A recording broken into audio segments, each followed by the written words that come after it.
बिस्मिल्लाहिर्रहमानिर्रहीम। नाजरीन, आपको स्पेशल टीवी के प्रोग्राम छुपे खजाने हिडन ट्रेजर में खुश आमदीद कहते हैं। जैसा कि आप जानते हैं कि इस प्रोग्राम में हम मुख्तलिफ सोशल, टेक्नोलॉजिकल और इकनॉमिक इशूज़ पे बात करते हैं और ख़ास तौर पे उनके सोल्यूशंस के ऊपर बात करते हैं। आज का जो हमारा मौजू है वो साइंस, टेक्नोलॉजी और इनोवेशन के ऊपर है कि इसका सोशल सेक्टर में, टेक्नोलॉजिकल सेक्टर में और इकोनॉमिक सेक्टर में रोल क्या है। साइंस एंड टेक्नोलॉजी कैसे स्टार्ट हुई, दुनिया में क्या हो रहा है और हम कहाँ पे हैं। अगर हम पाकिस्तान की बात करते हैं तो पाकिस्तान के अर्ली एजेस में इस पे बहुत काम हुआ था और बड़ा अच्छा काम हुआ था। हम टेक्नोलॉजी में और इनोवेशन सेक्टर में काफ़ी आगे जा रहे थे। हमारी इंडस्ट्री जो थी और स्पेसिफिकली जो ऑटोमोबाइल इंडस्ट्री थी वो काफ़ी बेहतर काम कर रही थी। उसके साथ साथ बाकी इंडस्ट्रीज भी, और हम एशियन टाइगर मशहूर थे उस वक्त। और दुनिया में बेशुमार नेशंस ने हमारी स्टडी करके और हमें हमारी पॉलिसीज को कॉपी किया और आगे तरक्की की, जिसमें से इवन चाइना भी शामिल है। चाइना ने उस जमाने में आके चाइनीज प्रेसिडेंट ने पीको का विजिट किया था और देखा था कि पीको कैसे काम कर रही है, और उसके बाद उसी बेस पे उन्होंने अपना सारा इंडस्ट्रियल सेटअप किया था। लेकिन हम इतना अच्छे स्टार्ट के बाद आखिर क्या हुआ, हम क्यों आगे ना बढ़ सके और वो जो तरक्की की रफ्तार थी वो ख़त्म क्यों हुई, इस पे आज बात करेंगे। और इसका स्पेशल इकोनॉमिक रोल क्या है, इसका हाल हमारे पास साइंस एंड टेक्नोलॉजी में मौजूद है अगर हम इसमें सही तरीके से काम करें। हमारी अगर जब हम एक्सपोर्ट की बात करते हैं तो एक्सपोर्ट में हम जिन सेक्टर्स पे इस वक्त काम हो रहा है उसमें इंजीनियरिंग सेक्टर का रोल ना होने के बराबर है। अगर हम इंजीनियरिंग सेक्टर में साइंस एंड टेक्नोलॉजी की इनोवेशन सिस्टम ला के उसमें हम तरक्की करें तो हम आगे बढ़ सकते हैं, जिस तरह हम 60s में थे। तो आज प्रोग्राम का हम बाकायदा आगाज़ करते हैं। हमारे पास आज दो एक्सपर्ट मौजूद हैं।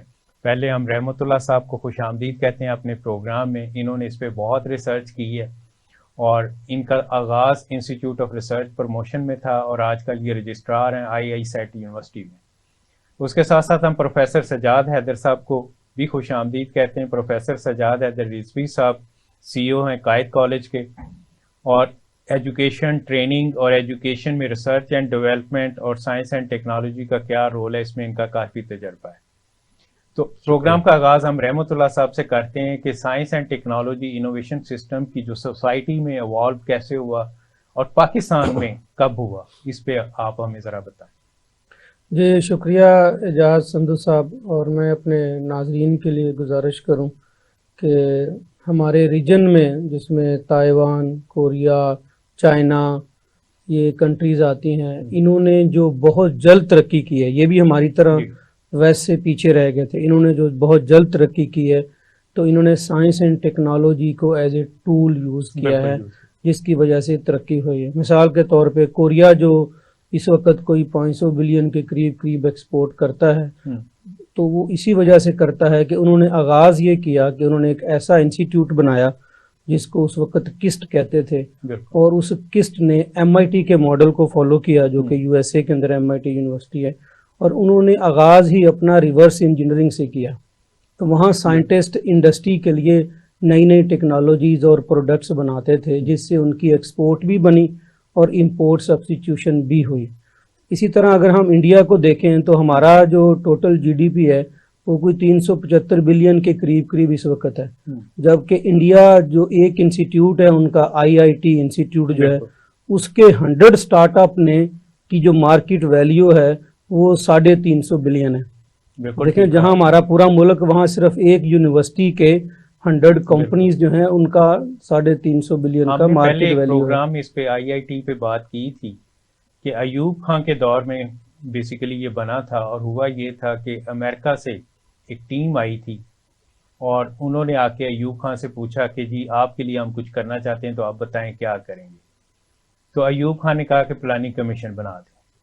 तो फिर वहाँ से हार्वर्ड यूनिवर्सिटी के प्रोफेसर आए और प्लानिंग कमीशन बन गया। वही टीम इंडिया गई और नेहरू से उन्होंने पूछा, तो नेहरू ने कहा कि MIT की तरह के 6 इंस्टीट्यूट हमें बना के दें, और इस तरह IIT की बुनियाद रखी गई, और जिसकी वजह से आज वो उनकी एक्सपोर्ट, सिर्फ IT की जो एक्सपोर्ट है वो $200 बिलियन को टच कर रही है।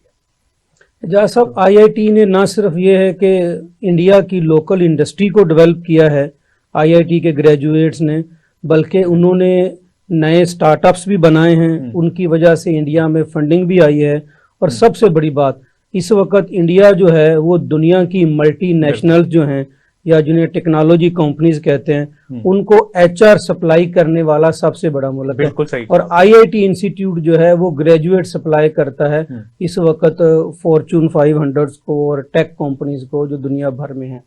तो जो आपका सवाल था ना कि सोसाइटी साइंस एंड टेक्नोलॉजी को कैसे अडॉप्ट करती है और कैसे कनेक्ट करती है, तो स्मार्ट उसका वे ये है कि सोसाइटी को जब साइंस एंड टेक्नोलॉजी के समरात पहुंचते हैं तो वो साइंस एंड टेक्नोलॉजी के ऊपर यकीन लाती है और इसकी इफादियत पे यकीन लाती है और फिर इसको सपोर्ट करती है। बिल्कुल ठीक। जब हमारे साइंसदान ऐसे मंसूबे बनाएं जिससे साइंस एंड टेक्नोलॉजी एक एलियन रह जाए और मुआशरे में उसके असरात ना पहुंचे, तो फिर सोसाइटी साइंस एंड टेक्नोलॉजी को सपोर्ट नहीं करती, उनकी दिलचस्पी नहीं रहती। दिलचस्पी नहीं रहती। मतलब सादा सवाल यह है कि जो हमारे मजदूर भट्टे पे ईंटें बनाते हैं उनको क्या फायदा हुआ हमारे मुल्क के अंदर साइंस टेक्नोलॉजी और रिसर्च के फंड से? वो मजदूर जो कानकनी करते हैं उनको क्या फायदा हुआ हमारे साइंस एंड टेक्नोलॉजी के इंटरवेंशन से? और अगर आप मॉडर्नाइजेशन आई कि ना आई, अगर आप लैब लेबॉर्टरीज और रिसर्च बजट्स और फंडिंग और ग्रांट सारा कुछ करें लेकिन अवाम तक उसके समरात ना पहुंचे तो फिर सोसाइटी साइंस एंड टेक्नोलॉजी को ओन नहीं करती। तो हमारे जो साइंस एंड टेक्नोलॉजी के प्लानर हैं उनको थोड़ा सा शिफ्ट करना होगा कि वो एलियन साइंस प्लान ना करें बल्कि ऐसी साइंस की पॉलिसीज लेके आएं और फंडिंग की वो डायरेक्शन बनाएं जिससे जल्द अज जल्द आम आदमी को फायदा पहुंचे, तभी ये साइंस और टेक्नोलॉजी ग्रो करेगी। और अगर अवाम से वो डिस्कनेक्ट रही तो फिर अवाम उसे ओन नहीं करेगी और जब अवाम ओन नहीं करेगी तो हमारा जो हुक्मरान तबका है वो भी उसे ओन नहीं करेगा। बिल्कुल ठीक है आपने। सजाद साहब, हम एजुकेशन सेक्टर में देखते हैं तो मैं जब फ्रांस गया था पढ़ने के लिए तो उससे पहले मैंने थोड़ी रिसर्च की थी कि पाकिस्तान से कितने लोग कहाँ गए, तो ज़्यादा यूके गए हुए थे और यूके में भी उन्होंने फिजिक्स, केमिस्ट्री और math in 3 subject basic sciences में ही पीएचडी की थी।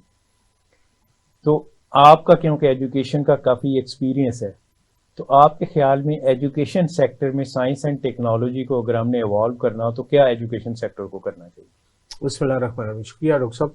देखिए, 3 बुनियादी चीज़ें हैं। पहली बात तो ये है कि एक विजन होना चाहिए। तो एसएनटी का जो इग्नोर्ड सेक्टर है, खासतौर पे 60s के बाद इस पे को खास तवज्जो आज तक नहीं दी गई, और जो इमर्जिंग अपॉर्चुनिटीज थी over a period of time, चाहे वो मिलेनियम बग हो या कोई रीजनल रेवोल्यूशन हो मिडल ईस्ट का, उसमें कैपिटलाइज वेस्टर्न ने साइंस एंड टेक्नोलॉजी बेस पे किया था, हमने लेबर बेस पे उसमें कंट्रीब्यूट किया था। और इसी तरीके से जब पाकिस्तान में इंटरनेशनल कंपनीज की इंटरवेंशन आई मल्टीनेशनल की बहुत ज्यादा, और पहले 50 साल में हम लेबर ही एक्सपोर्ट करते थे, पहले ऐसे ही करते थे। तो उसमें जो नेक्सस बनता था वो नेक्सस बनना चाहिए था तालीमी इदारे और जो इंस्टीट्यूशंस है हुकूमत के रेगुलेटर्स हों, चाहे वो प्रमोटर्स हों, चाहे इकोनॉमिक हो, और तीसरा जो है वो हमारा जो कमर्शियल सेक्टर है, economic side, so academia, public sector and corporate sector. वो नेक्सस आज तक खड़ा नहीं हो सका। एकेडेमिया आइसोलेशन में अपना काम कर रही है, और अभी जो आप फरमा रहे हैं ना कि ज्यादातर नौजवान या ज्यादातर रिसर्चर्स गए थे वो बेसिक साइंसेस में गए थे, तो diversification with in science and technology and at large बाकी सोशल साइंसेस में भी उसकी तरफ अभी हमारी कंसंट्रेशन नहीं है। मैं अक्सर कहा करता हूँ स्टूडेंट्स को कैरियर काउंसलिंग के उस पे कॉन्टेक्स्ट में कि दुनिया में 2500 डिसिप्लिन जो है वो इंट्रोड्यूस हो चुके हैं, तो हम 2.5 पे हैं अभी।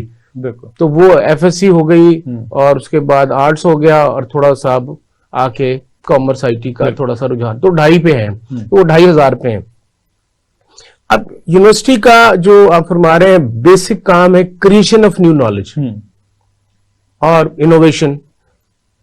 अब एक प्रोजेक्ट के तहत पंजाब में भी और मरकज में भी और बाकी सूबों में भी और एक ऑफिस यूनिवर्सिटीज में बन गए, लेकिन अगेन वो ज्यादातर सप्लाई ड्रिवन रिसर्च कर रहे हैं या एक्टिविटी कर रहे हैं या प्रोजेक्ट्स कर रहे हैं। इवन के स्टार्टअप्स भी जो है वो सप्लाई ड्रिवन है, मार्केट से डिमांड ड्रिवन नहीं है। ऑरेक्स की जब हम बात करते हैं तो बेसिकली तो लाहौर चैम्बर से हमने इंडस्ट्री एकेडेमिया लिंकेज प्रोग्राम 2010 में स्टार्ट किया था। उसके बाद HEC को भी ऑन बोर्ड लेके आए थे।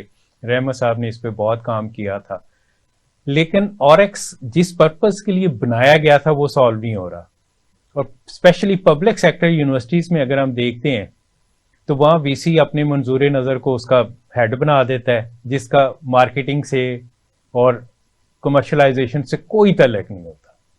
तो मेरा ख्याल है ये शायद ये भी एक बहुत बड़ा फैक्टर है। मैं वही अर्ज कर रहा था कि एक फैक्टर ये है कि सारी की सारी रिसर्च एक्टिविटी हमारी जो है वो सप्लाई ड्रिवन है, और जब सप्लाई ड्रिवन है तो वो शेल्फ हो जाती है। और अगर इसी को कन्वर्ट कर दी जाए, पाकिस्तान साइंस फाउंडेशन के सीईओ एक बने थे, अभी नहीं है, बड़ी पुरानी बात है, तो उन्होंने with in a period of 2 years उसको काफी हद तक तब्दील करने की कोशिश की और उसमें कामयाब हुए। तो मैंने उनसे पूछा आपने क्या किया? उन्होंने कहा जी मैंने अप्स एंड डाउन कर दिए, डाउन साइड अप कर दिए। मैंने कहा जी वो कैसे?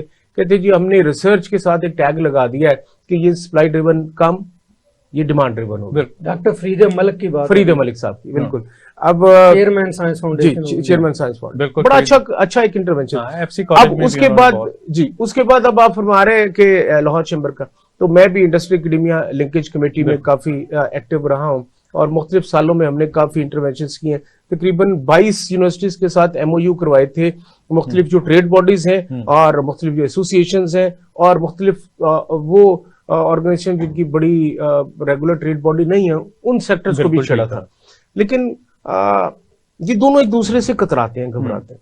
दोनों समझते हैं कि ये इनका अलग-अलग डोमेन है, ट्रस्ट डेफिसिट। जबकि मैं जर्मनी की मिसाल तो मैं गया वहां पे एक यूनिवर्सिटी में, या अमेरिका में यूनिवर्सिटीज में हम जाते हैं तो वहां पे इंडस्ट्री प्रोफेसर आके यूनिवर्सिटी में पढ़ा रहा होता है, और यूनिवर्सिटी का जो एक रिसर्चर है वो जाके परमानेंट सीट होती है उसकी, वो इंडस्ट्री में बैठा होता है। बिल्कुल ठीक, कंपनीज में बैठे। मैं फ्रांस में जो मेरा प्रोफेसर था, स्पेस टेक्नोलॉजी का एक्सपर्ट था, सैटेलाइट के कंट्रोल सिस्टम के ऊपर, और वो हमारी यूनिवर्सिटी में कम ही नजर आता था, वो कभी कभार ही नजर आता था, और कोई ना कोई मीटिंग करने के लिए आता था और हमें प्रोजेक्ट देके चला जाता था, और वो दुनिया भर में फिरता था। अच्छा, मैं इसको कंक्लूड करता हूं कि ये नेक्सस जो है, जो मैंने अर्ज किया कि एक तरफ कॉर्पोरेशंस है यानी कॉर्पोरेट सेक्टर है, एकदम एकेडेमिया है, और एक तरफ पब्लिक है, रेगुलेटर यानी गवर्नमेंट है।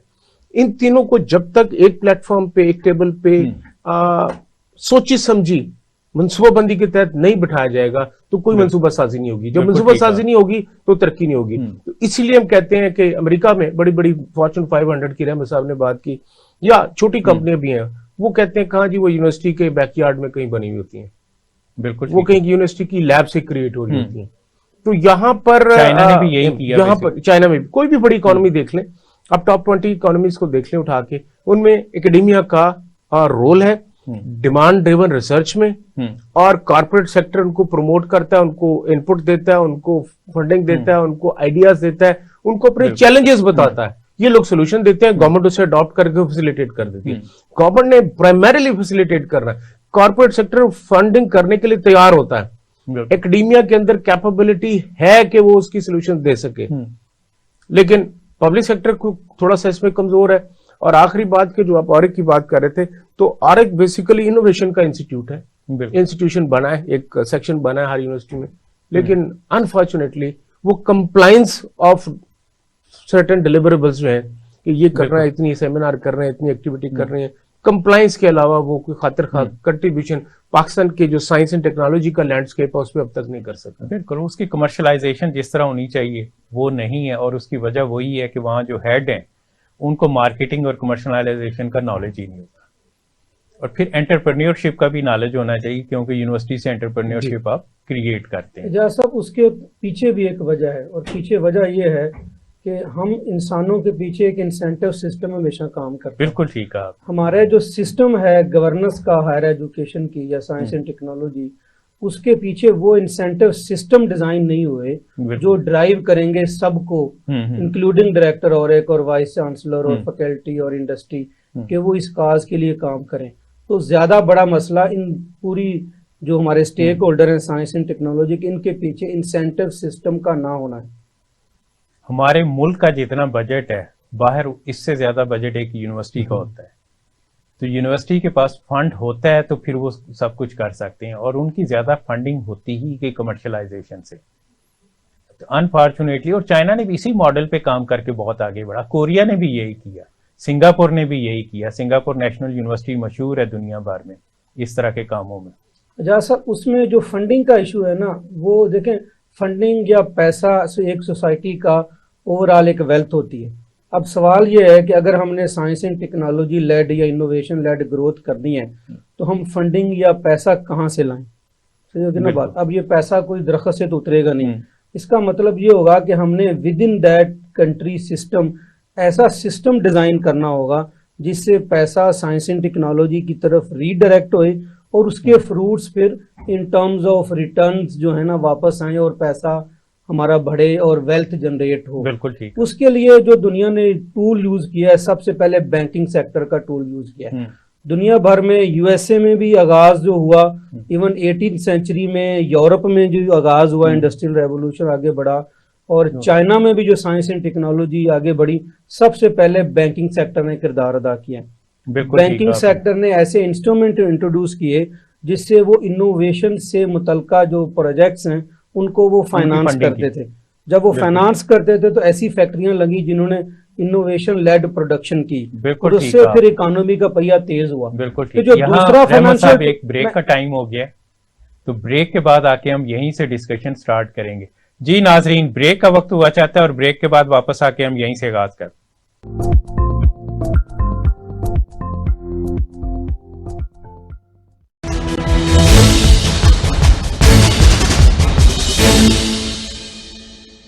बिस्मिल्लाहिर्रहमानिर्रहीम। मुझे ये सुन के खुशी हुई है कि स्पेशल टीवी लॉन्च हो रहा है और मेरी ये तवक्को भी है, और मैं इनके मालकान को और लॉन्च वर्क करने वालों को अरसा दराज से जानता हूँ।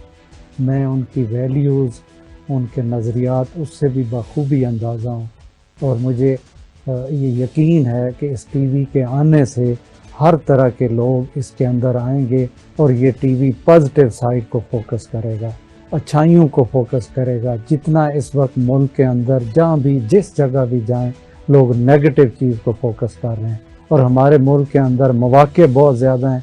इस टीवी को देख के, इनके पैगाम को देख के मुझे भी पूरी कौम को एनर्जी मिलेगी। ख़ासकर हमारी जो नौजवान नस्ल इदारों से आ रही है, क्योंकि ये इदारों के अंदर भी इनको काम करने का तजर्बा है। जब वो लोग आएंगे तो उनको मायूसी की जगह होप मिलेगी, रोशन पाकिस्तान मिलेगा। जो भी मीडिया है या ख़ासकर जितने भी चैनल हैं, किसी जगह भी जब भी मैं उनको लगा के देखता हूँ तो सनसनीखेज़ खबर, ऐसी खबर जिससे एनर्जी, तवानाई, ताकत, जज्बे की बजाय बंदे को मायूसी होती है। मेरी तवक्को भी है, मेरी ख्वाहिश भी है, मेरी दुआ भी है कि ये जो स्पेशल टीवी है ये उसकी जगह जज्बा फैलाएगा, होप देगा, अच्छी चीज़ों को रिवाज देगा, और जो पूरी नेशन और कौम है उसके अंदर इस वक्त कुव्वत बर्दाश्त ख़त्म होगी। क्योंकि जितना नेगेटिव चीज़ को फोकस किया जाए उतनी बर्दाश्त ख़त्म होती। तो ये पॉजिटिव साइड इनको तजर्बा भी है, इनके अंदर सलाहियत भी है, तो ये पूरी कौम के अंदर पॉजिटिव साइड को फोकस करके एनर्जी फैलाने का बहस बनेंगे।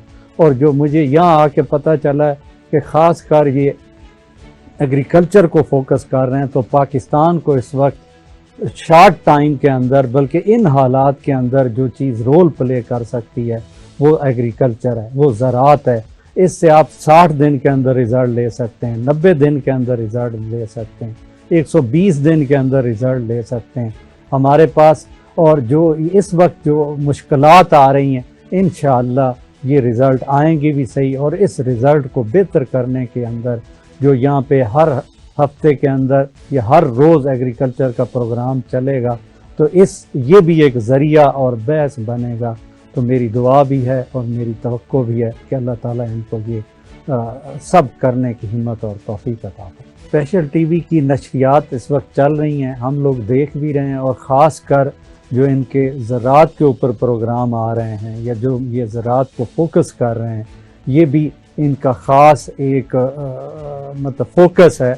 और इनके फोकस से और रोज़ाना के प्रोग्राम आने से ज़राअत को, एग्रीकल्चर को और ज़मींदारों को फ़ायदा होगा, उन तक मालूमात भी जाएंगी। लेकिन हर जगह जो मेरी तवक्को और ख्वाहिश है, ये कर भी रहे हैं कि ये पॉजिटिव साइड को फोकस करें। अपॉर्चुनिटी को फोकस करेंगे। ये इनका मकसद भी है और नजरिया भी।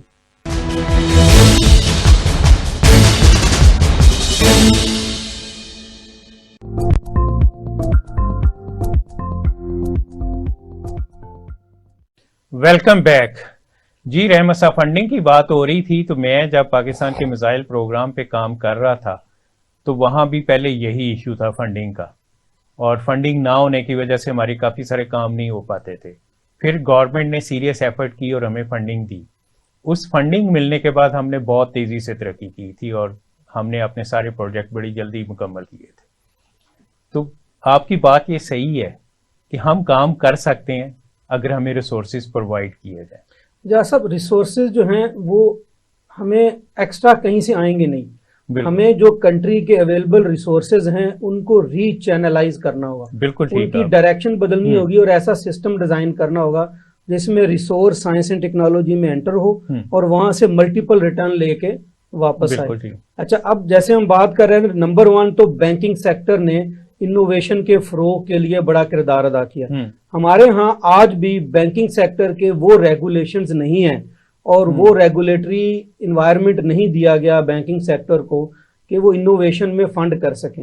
मिसाल के तौर पे दुनिया में एक टूल अवेलेबल है जिसे स्टेट गारंटी कहते हैं कि अगर कोई बैंक किसी रिस्की प्रोजेक्ट को, जैसे रिन्यूएबल एनर्जी का प्रोजेक्ट है, अगर कोई इंडस्ट्री 1 बिलियन की इन्वेस्टमेंट करती है और वो बैंक से फाइनेंस होता है, अगर वो प्रोजेक्ट नहीं चलता तो स्टेट गारंटी करती है कि स्टेट पे करेगी उसको। तो यूं बैंक जो है ना फिर इस काबिल हो जाता है कि वो इनोवेशन को फंड करता है। बिल्कुल ठीक। दूसरा जो एजाज साहब इंस्ट्रूमेंट दुनिया में आया वो वेंचर कैपिटल था।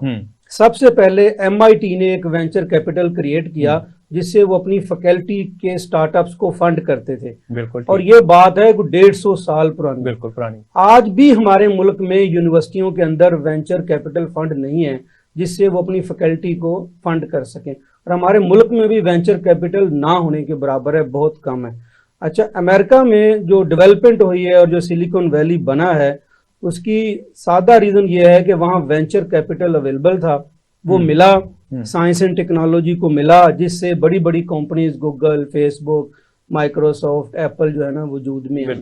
तो हमें अपने यहाँ एक तो प्राइवेट सेक्टर को, ट्रेड बॉडीज को और यूनिवर्सिटीज को और NGOs को सामने आना चाहिए और वेंचर कैपिटल क्रिएट करना चाहिए ताकि वो यूनिवर्सिटी के ग्रेजुएट्स के स्टार्टअप्स को फंड करें, उनको मेंटर भी करें, उनको सपोर्ट भी करें, ताकि हमारे यहाँ इकोनॉमी जो है वो ट्रेडिशनल से मॉडर्न इकोनॉमी की तरफ हम सफर कर सकें। बिल्कुल ठीक कहा आपने। प्रोफेसर साहब, हम अगर दुनिया को देखते हैं वो कहाँ जा रही, वर्ल्ड इकोनॉमिक फोरम की जो लेटेस्ट रिपोर्ट है उसको अगर हम पढ़ें तो उसमें हम देखते हैं कि उन्होंने कहा कि 2050 में वो कौन सी टेक्नोलॉजीज होंगी जो बूम पे होंगी और कितने ट्रिलियन की जॉब्स उसमें निकलेंगी। तो उनके मुताबिक तकरीबन 17 ट्रिलियन की जॉब सिर्फ आर्टिफिशियल इंटेलिजेंस बेस्ड टेक्नोलॉजीज में आएंगी। तो आप कुछ इस पे काम कर रहे हैं, तो आपके ख्याल में पाकिस्तान को ऐसा क्या करना चाहिए, यूनिवर्सिटीज को स्पेशली, एकेडेमिया को क्या करना चाहिए कि हम भी इसमें अपना रोल प्ले कर सकें? देखिए डॉक्टर साहब, बड़ा अच्छा सवाल है जो रहमत साहब ने भी पॉइंट आउट किया है कि वेल्थ जनरेशन जो है, वेल्थ क्रिएशन जो है, वो इनोवेशन से, पॉजिटिव टेक्नोलॉजिकल इंटरवेंशन से आती है।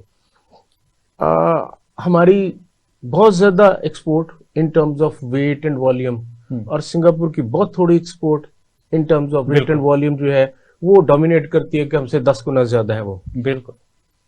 एक तो ये है कि इनोवेशन और जो टेक्नोलॉजिकल इंटरवेंशन है, ऑटोमेशन है, उसकी यूटिलाइजेशन नहीं है और उसकी यूटिलाइजेशन ना होने की एक बुनियादी वजह रेगुलेशंस है। बिल्कुल ठीक। मैं अभी 2 सॉल्यूशंस मैं आपके सामने रखता हूं। एक तो अभी समेडा ने देखिए 75 साल बाद हम जो एक बहुत ही यूजफुल टूल है जिसकी तरफ निशानदेही की कि जो 150 साल पहले से इंप्लीमेंट हो रहा है वेस्ट में, उसके मतलब जो 12 सेक्टर्स हैं उसकी स्टडीज अब करवाई हैं कि उनकी लैंडिंग पॉलिसी फ्रेमवर्क कैसे बनाया जाए। तकरीबन अभी भी 25 साल हो गए स्मेडा को बने हुए। अब उन्होंने एक बड़ी ऑर्गेनाइजेशन ने उनकी स्टडीज की हैं, उन स्टडीज में मैं भी इन्वॉल्व रहा हूँ। तो जेम्स के मतलब किया है या मतलब साल्ट के मतलब की है, या प्रिंटिंग एंड ग्राफिक आर्ट्स के सेक्टर के मतलब की है, एल्यूमिनियम के मतलब वगैरह वगैरह वगैरह। तो ये 12 ऐसे सेक्टर हैं कि जो बहुत सिग्निफिकेंटली कंट्रीब्यूट कर सकते हैं अगर इनको साइंटिफिक ग्राउंड्स के ऊपर थोड़ी सी, और वेल्थ जनरेट कर सकते हैं। अभी जो आप कह रहे हैं पाकिस्तान के हवाले से कि क्या करना चाहिए और आर्टिफिशियल इंटेलिजेंस की आपने बात की, तो एक सिंपल सी कैलकुलेशन मैं आपको बता देता हूं सर, कि जितनी भी एआई बेस्ड या हाईटेक बेस्ड जॉब्स हैं उनकी जो एनुअल सैलरी इंटरनेशनल मार्केट में है वो 6 डिजिट है डॉलर्स में, यानी $1,00,000 से ज्यादा का पैकेज है साल का। तो आप 10,000 नौजवान सिर्फ ट्रेन करके इंटरनेशनल मार्केट में आप इंट्रोड्यूस करवा दें और उनको प्लेस करवा दें, 10,000 नौजवान पर ईयर, बिल्कुल, तो उसको आप $100,000 पर ईयर से मल्टीप्लाई कर लें और 5 साल से मल्टीप्लाई कर लें, सारे कर्जे, सब कुछ, सारी मुसीबतें जो इकोनॉमिक बेस्ड हैं उनसे जान छुड़ाई जा सकती है। यानी जितने कर्जे हैं मौजूदा, अब आइंदा आने वाले दिनों में जो इजाफा होगा उनमें, या जो जरूरियात होगी फाइनेंशियल, अभी आप अगर 30-31 बिलियन डॉलर पे खड़े हैं एक्सपेट्रिएट्स के, तो उसको सीधा सीधा आप 100 बिलियन पे ले जा सकते हैं। तो ये मेरा ख्याल है इसमें बहुत ज्यादा कोई एम्बार्गोज भी नहीं है, इसमें बहुत ज्यादा टाइम भी नहीं है, 1 साल की एफर्ट जो है, इंटरनेशनल डिमांड को आपने बेसिकली फुलफिल कर, बहुत बड़ी डिमांड है, बड़ा डेफिसिट है इस वक्त एम्प्लॉयमेंट के लिए, बहुत शॉर्टेज है एआई में भी और ऑगमेंटेड वर्चुअल रियलिटी में भी, इंटरनेट ऑफ थिंग्स में भी, डीप लर्निंग मशीन लर्निंग में भी और मेटावर्स में। लास्ट ईयर यूके में एक डिमांड थी डेटा साइंटिस्ट की, तो हमने सोचा, मेरे क्योंकि दोस्त है वहां काफी, तो उन्होंने मेरे से रिक्वेस्ट की कि इंडिया से बंदा आ जाएगा तो हम कोशिश कर रहे हैं पाकिस्तान से आए। पूरे पाकिस्तान से हमने कोशिश की, हमें डेटा साइंटिस्ट वहां नहीं भेजने के लिए मिला। और वो 10,000 जो आप कह लें टेक्नोलॉजिस्ट तो नहीं कहना चाहिए, बहरहाल एक ट्रेंड माइंड पावर जो है, उसके लिए इन्वेस्टमेंट भी नहीं चाहिए कोई लंबी चौड़ी, टाइमलाइन भी नहीं चाहिए कि गवर्नमेंट का इंस्टीट्यूट रेज करना है 5 साल चाहिए। हमारे पास बहुत ही सक्सेसफुल मॉडल एक नैपटेक का मौजूद है, पीएसडीएफ का मौजूद है। नैपटेक ने तकरीबन 400 इंस्टीट्यूशन को शॉर्टलिस्ट किया पूरे पाकिस्तान में, तो वो हाईटेक के लिए 400 नहीं 40 इंस्टीट्यूशन को आप अलॉट कर दें और वो शॉर्ट टर्म में अपनी इन्वेस्टमेंट, प्राइवेट सेक्टर जो है अपनी एफर्ट से वो सारा जो गैप है इस वक्त, और जिसको हम अपॉर्चुनिटी के तौर पे कैपिटलाइज कर सकते हैं, 10,000 नौजवान साल का तैयार करके और प्लेसमेंट करवाए पूरी दुनिया में। रॉकेट साइंस नहीं, इसमें कोई रॉकेट साइंस नहीं है, कोई लंबी चौड़ी इन्वेस्टमेंट नहीं है, टाइम नहीं चाहिए, आज ये शुरू हो सकता है। बिल्कुल, और आज शुरू हो तो इसी साल में उसका डिविडेंड आप रीप कर सकते हैं। बिल्कुल ठीक है। रहमत साहब, बेसिकली अगर हम देखते हैं तो इशू जो है ना पॉलिटिकल ऑनरशिप का आ जाता है। जिस चीज में हम देखते हैं पॉलिटिकल ऑनरशिप आती है उसमें काम हो जाता है। तो आपके ख्याल में पाकिस्तान के ये जो पॉलिटिशियंस हैं इनको हम कैसे सीधा कर सकते हैं कि वो इस तरफ आके काम करें? एजाज साहब देखें, कुछ नेशंस ऐसी आई हैं जिनको लकीली पॉलिटिकल लीडरशिप ऐसी मिली है जो इनोवेशन और साइंस पे बिलीव करती है। मिसाल के तौर पे अमेरिकन जो फाउंडिंग फादर्स हैं उनमें से एक साहब हैं जिनके कोई 30 पेटेंट्स हैं और उनकी टेक्नोलॉजीज हैं और वो बड़े राइटर्स थे। तो इस तरह के जब लीडर ऊपर आते हैं जो साइंस एंड टेक्नोलॉजी की अंडरस्टैंडिंग ओरिएंटेशन रखते हैं, तो फिर वो सोसाइटी में as a model, as a champion आते हैं। अच्छा, अब उसके बाद दूसरा ये है कि जो पॉलिटिकल लीडरशिप होती है वो डिपेंड कर रही होती है मासेस पे। अच्छा, उन्होंने अवाम से वोट लेना होता है। अच्छा, अब इसलिए उनको ऐसे प्रोजेक्ट्स ज्यादा अच्छे लगते हैं जिसमें अवामी इंटरेस्ट ज्यादा होता है। नालियां बनाना, सड़कें बनाना, कोई अस्पताल बनाना। साइंस एंड टेक्नोलॉजी में चूंकि उनको अवामी इंटरेस्ट नजर नहीं आता, इसलिए आप देखें कि हमारे यहाँ एसएनटी का मिनिस्टर कोई नहीं बनना चाहता। और ये पार्लियामेंट की स्पीचेस की रिकॉर्ड है कि ये कौन सा डिपार्टमेंट है जिसमें किसी को भेज दिया गया, कोई जाना ही नहीं चाहता वहां। उसकी वजह हमारे यहाँ एसएनटी प्लानिंग का एरर है कि हमने साइंस एंड टेक्नोलॉजी को पब्लिक इंटरेस्ट में डिजाइन ही नहीं किया। बिल्कुल ठीक है। हमारे यहाँ जो साइंस एंड टेक्नोलॉजी की प्लानिंग करने वाले लोग थे वो ज्यादातर हार्ड कोर एकेडमिक्स थे। उन्होंने एसएनटी को हार्ड कोर एकेडमिक्स के अराउंड ही डिजाइन किया और सारी इन्वेस्टमेंट जो थी वो उधर ही ले गए। ये जो आपने बात की कि वजीर कोई नहीं बनना चाहता, तो नॉर्मली जो कहा जाता है कि हर कोई वो वजीर बनना चाहता है जिसमें पैसा ज्यादा होता है। तो करप्शन का भी एक तरह से एलिमेंट आ जाता है। जी, साइंस एंड टेक्नोलॉजी में उनको पैसा नहीं नजर आता, तो इसलिए वो उस तरफ, इस जाते तरफ भी नहीं। अगर हम पैसा ले आए तो इस तरफ भी हर कोई आके वजीर बनना चाहेगा। हाँ, इसका एक आगाज तो ये है कि जो एसएनटी के प्लानिंग करने वाले लोग हैं उनको पब्लिक इंटरेस्ट पहले वॉच करना होगा और ऐसी प्लानिंग करनी होगी जिससे एसएनटी के अंदर जो थोड़ा सा भी पैसा हम डालते हैं, रिसर्च फंड डालते हैं या एचईसी के जो प्रोजेक्ट्स हैं, उनके अंदर अवामी इंटरेस्ट को तलाश किया जाए और उनको रीडिजाइन किया जाए ताकि पहले वो उन प्रोजेक्ट्स पे काम करें या फंडिंग उन एरिया में जाए जिससे अवाम की इफादियत मकसूद हो। जब बिल्कुल अवाम ठीक को फायदा होगा साइंस एंड टेक्नोलॉजी से, तो फिर पॉलिटिशियंस भी उस तरफ इंक्लाइन होंगे। जब पॉलिटिशियंस आएंगे तो फिर वो बात आगे बढ़ेगा। मैं इसकी आपको मिसाल देता हूँ कि political interest science and technology में बहुत ज्यादा जरूरी है।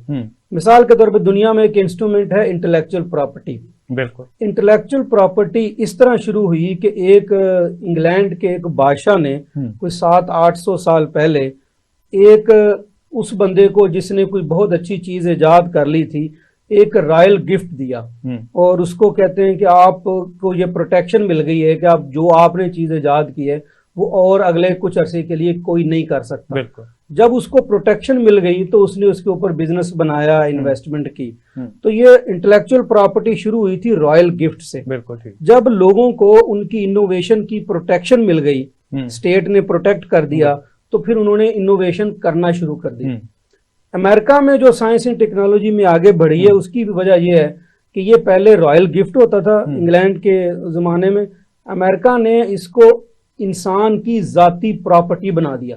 जैसे हमारी लैंड कार प्रॉपर्टी है, ऐसे ही हमारा इंटेलेक्ट भी हमारी प्रॉपर्टी बन गया। जब प्रॉपर्टी बन गया तो लोगों को प्रोटेक्शन मिल गई, प्रोटेक्शन मिली तो लोगों का इससे पैसा बनना शुरू हुआ। जब पैसा बनना शुरू हुआ तो इनका इंटरेस्ट बन गया। तो साइंस एंड टेक्नोलॉजी में अगर सोसाइटी ने आगे बढ़ना है तो उसके लिए जरूरी है कि हमारे यहाँ इंटेलेक्चुअल प्रॉपर्टी इतनी स्ट्रांग नहीं है, हमारे यहाँ उसकी जुडिशरी नहीं है बहुत स्ट्रांग, उसका लीगल प्रोसेस नहीं है।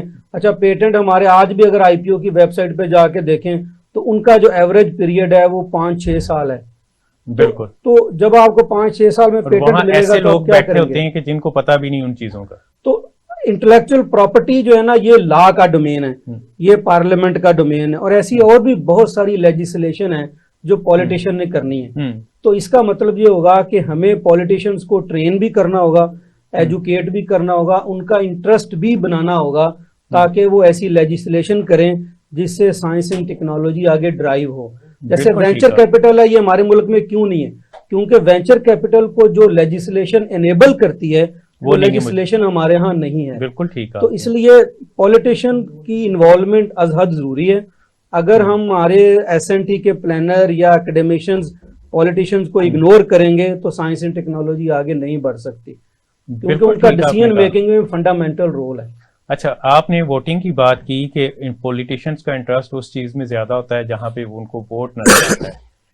तो हमारे जो एसएमई रजिस्टर्ड हैं वो तकरीबन 3 लाख है, जो एक्चुअल हैं वो तकरीबन 2 करोड़ के करीब है और वो टैक्स नेट में है ही नहीं। कोई भी दुकानदार टैक्स नेट नहीं देता और उनको हुकूमत इसलिए उस तरफ लाती ही नहीं है कि वो कहते हैं ये हमारा वोट बैंक है। तो ये अनफॉर्चुनेट है कि हम नेशनल इंटरेस्ट नहीं देखते, हम अपना पर्सनल इंटरेस्ट देखते हैं। तो अभी हम ब्रेक की तरफ जाते हैं और फिर हम इसके इकोनॉमिक इम्पैक्ट की तरफ आते हैं। जी नाजरीन, ब्रेक का वक्त हुआ चाहता है और ब्रेक के बाद वापस आके हम यहीं से आगाज करेंगे।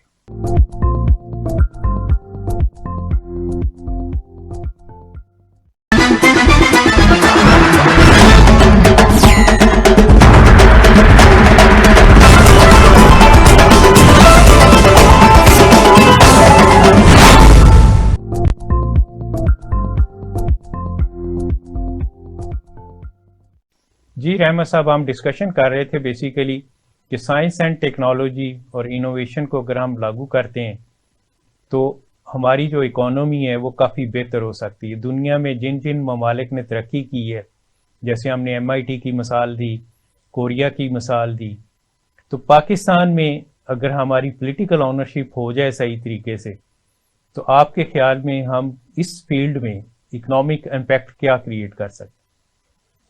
जी डॉक्टर एजाज साहब, हमारे मुल्क में 2 सवाल पैरेलल चलते हैं। एक सवाल ये चलता है कि हम साइंस एंड टेक्नोलॉजी में इन्वेस्ट क्यों नहीं करते। इसके साथ दूसरा सवाल ये पूछा जाता है कि हम साइंस एंड टेक्नोलॉजी में जो इन्वेस्ट कर रहे हैं उसका फायदा क्या है।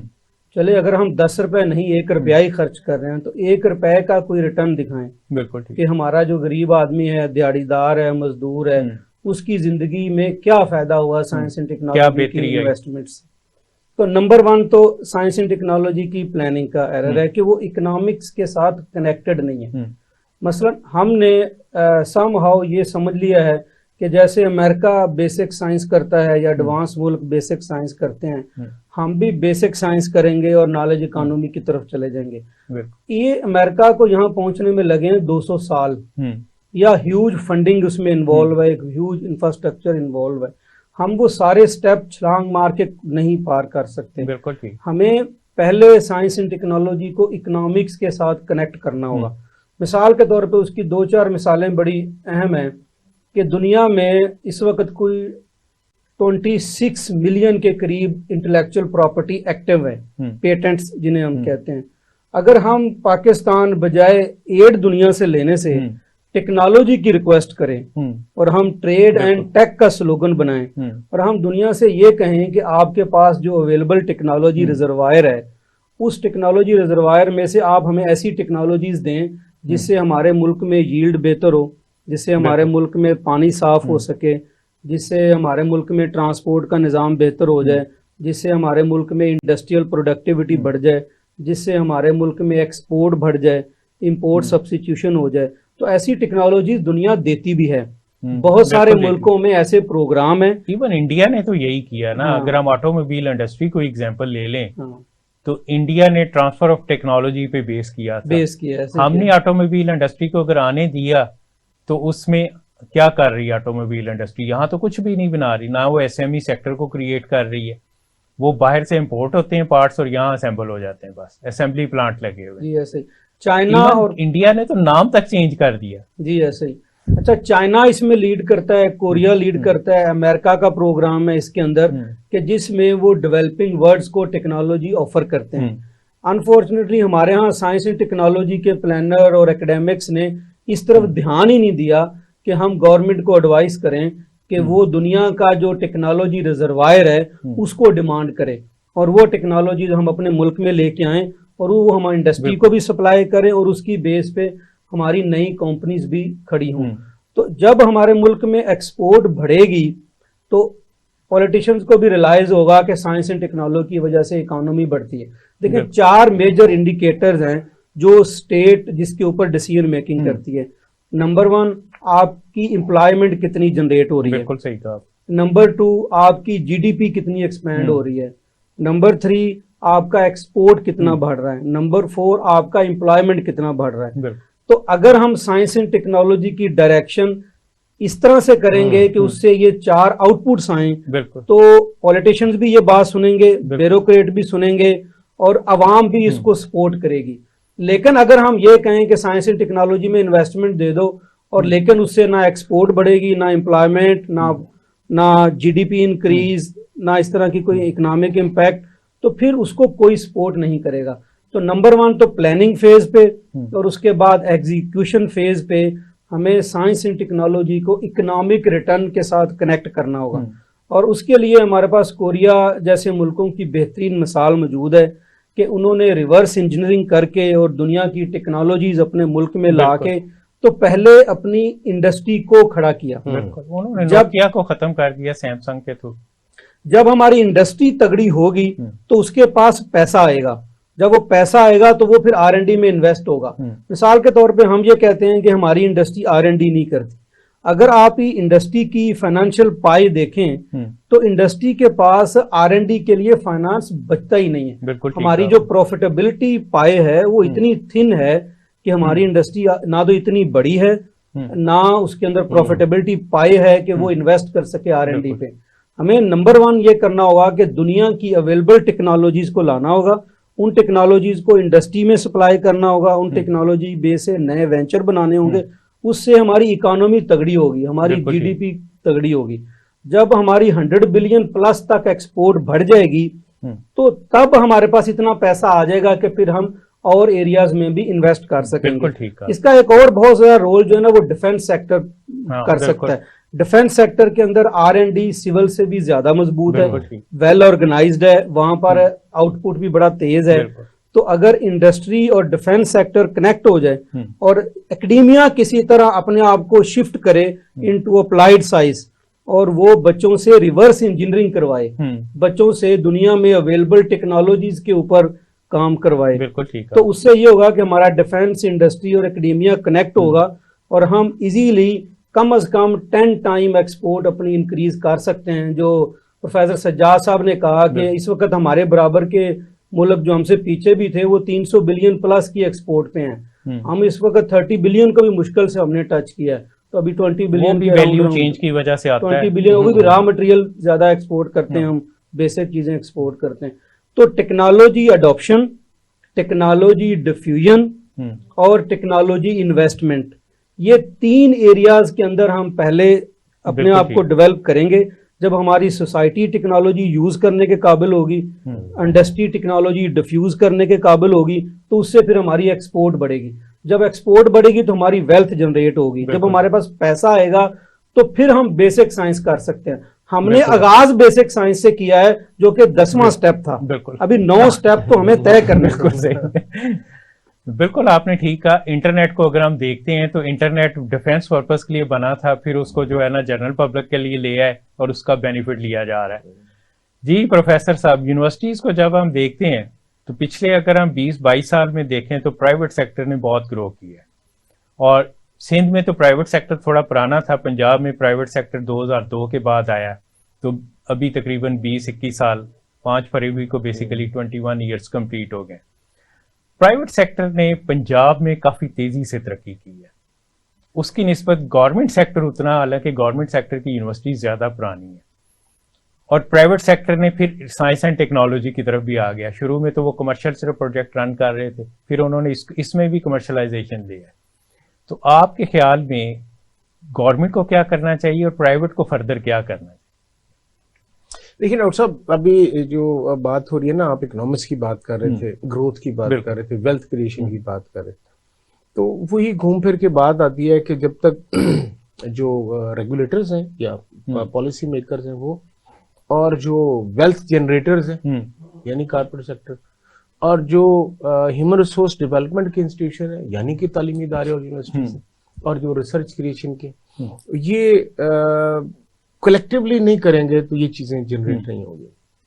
और बहुत रहमान साहब ने अच्छा एलेबोरेट किया है इसको कि पॉपुलर प्रोजेक्ट्स पे काम होता है, उस पे इन्वेस्टमेंट हो जाती है, उसके नतीजे में एक पब्लिक ओपिनियन बन जाती है, वोट बैंक बन जाता है। और लॉन्ग टर्म विजन के, अब आपने शुरू में भी बात की और दोबारा रहमान साहब ने भी बात की कि एक इंस्टीट्यूशन है जो दुनिया को टेक के अच्छे ग्रेजुएट्स दे रहा है, तो वो पॉपुलर प्रोजेक्ट नहीं था उस वक्त, वो एक लॉन्ग टर्म प्रोजेक्ट था। बिल्कुल। अब साइंस एंड टेक्नोलॉजी पे अब 60s में जो इंस्टीट्यूशन बने थे या इसके करीब करीब, अब वो 22 इंस्टीट्यूशन थे रिसर्च एंड डेवलपमेंट के, साइंस एंड टेक्नोलॉजी के जितने भी थे। और उसमें आप यहाँ लाहौर के नजदीक कला शाह काकू में एक इंस्टीट्यूट था राइस का, उसकी हालत आप अब देख लें। अयूब एग्रीकल्चर रिसर्च की आप हालत देख लें, बरानी एग्रीकल्चर रिसर्च इंस्टीट्यूशन चकवाल की देख लें, और बेशुमार इदारे यहाँ आपके बड़े शहरों में तोस्तिक इंस्टीट्यूशन है, और उनको टोटली ओवरहाल करने की जरूरत है। और मॉडर्न लाइंस के ऊपर जब तक ये institution policy input, research input नहीं देंगे ना, लीड करना होता है इन्होंने, अदरवाइज क्या होगा कि कमर्शियल लेवल पे money making, not wealth generation, money making का कोई ना कोई इंटरवेंशन बाहर से आएगा। मिसाल के तौर पे अभी ट्रांसपोर्टेशन की बात की रजिस्ट्रार साहब ने, तो एक कंपनी आती है, वो ट्रांसपोर्ट सिस्टम में इनोवेशन लेकर आती है, पूरा मुल्क उसको फॉलो करता है। वही डाइवो आई, सबने उसी की उसी की मिसाल दे। इसी तरीके से फूड इंडस्ट्री की बात कर लें तो एक चेन आया और वो उसने पूरे पाकिस्तान का कॉम्प्लेक्शन चेंज कर दिया।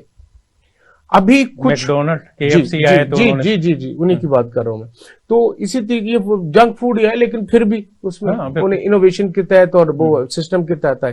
शेल आया तो उसने पेट्रोलियम सेक्टर को चेंज कर दिया। अदरवाइज वो पेट्रोल पंप ऐसे होते थे कि हमारा खड़े होने का वहां पे दिल नहीं करता था। अब अगर आप प्रॉपरली स्ट्रक्चर कर लें इन इंस्टीट्यूशन को जिनकी मैंने बात की, जो हमारे पास बहुत साइंस एंड टेक्नोलॉजी के बहुत मजबूत इदारे थे, 300 से ज्यादा, और ओवरऑल जब देखें कि माइक्रो लेवल पे और मीडियम लेवल पे और यानी स्मॉल मीडियम और लार्ज इंस्टीट्यूशंस की बात करें, तो उसकी एक मिसाल आपने दी कि बीको एक इंस्टीट्यूशन था उस वक्त, और वो चाइना के लोग आए और प्रेसिडेंट तक आए। एक तो ये बात है। दूसरा ये हो सकता है कि गवर्नमेंट जो है ना खुद कोई इदारा रोल मॉडल के तौर पे खड़ा करती है, हाँ, एक मॉडल और पब्लिक जो है उसको फॉलो करती है, या कोई बड़ा बिजनेसमैन जो है वो कोई करता है। लेकिन एंड ऑफ द डे उसको चलाना किसने है, वो गवर्नेंस का इशू है। गवर्नेंस कौन करता है? वो अफराद करते हैं, और अफराद जो है वो यूनिवर्सिटीज ने प्रिपेयर करके देने हैं साइंस एंड टेक्नोलॉजी के। जब तक प्रॉपर इंस्टीट्यूशनलाइजेशन यूनिवर्सिटीज में नहीं होगी तो forget about science and technology and innovation and commercialisation. Professor साहब आपका और रहमतुल्लाह साहब आपका बहुत बहुत शुक्रिया आने का। ये टॉपिक ऐसा है कि इस पे मेरा ख्याल एक दिन काफी नहीं होता, तो हम दोबारा एक और इस पे जो है ना यहीं से आगाज करेंगे कि आगे हम और क्या क्या कर सकते हैं। जी नाजरीन, प्रोग्राम खत्म होने का टाइम हो गया है, और टाइम हमेशा हमें कम पड़ जाता है। अगेन आपने नोट कर लिया कि हमने काफी सारे सोल्यूशन प्रोवाइड किए हैं। अगर सीरियसनेस गवर्नमेंट शो करे और प्राइवेट सेक्टर को साथ ऑन बोर्ड करे, टर्की हमारे पास सबसे बड़ी एग्जांपल है कि 20 साल में उन्होंने प्राइवेट लेड ग्रोथ पे फोकस किया और कहीं के कहीं चले गए। तो हमें भी पॉलिटिकली जो चीजें हैं उनको ठीक करने की जरूरत है, करप्शन खत्म करने की जरूरत है, और फोकस करने की जरूरत है चंद चीजों पे, जिसके बाद हम आगे बढ़ सकते हैं। इसके साथ अपने होस्ट डॉक्टर मोहम्मद एजाज संधू को इजाजत दीजिए। अल्लाह हाफिज।